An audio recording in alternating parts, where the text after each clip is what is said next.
I'm Julie Pace at the White House. Today, President Barack Obama called on Congress to pass a series of rebates for homeowners who retrofit their homes to be more energy efficient.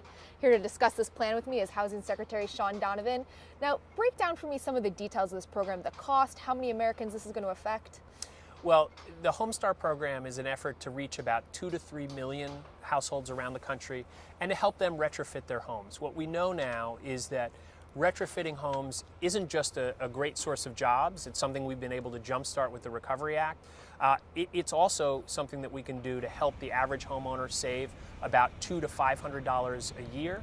And at the same time, it reduces our dependence on foreign oil. So it really is something that in 3 different ways is a great investment for the American people. I know the administration is trying to push this as something that could be similar in success to the Cash for Clunkers. Do you think that the idea of buying insulation, buying new windows will have the same appeal to Americans as it did with autos?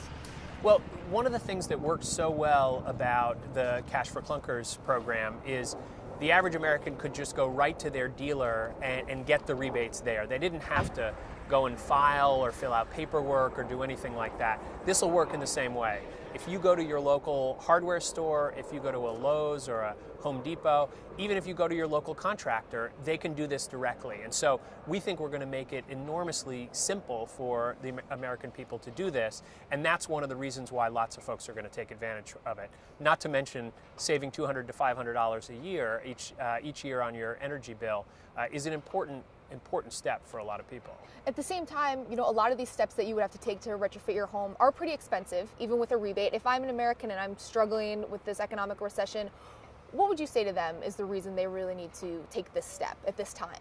Well, it's a good investment. And in fact, we're going to make sure by just providing these rebates for tested technologies, we're going to make sure that these are things that definitely do pay for themselves. And so what I would say, typically you'll see in just a few years, through the savings you're going to get, recouping your investment. And with this rebate, we're going to make sure of that. So short-term investment, long-term benefit is sort of the takeaway here. That's exactly right. Great. Housing Secretary Shaun Donovan. I'm Julie Pace for the Associated Press at the White House.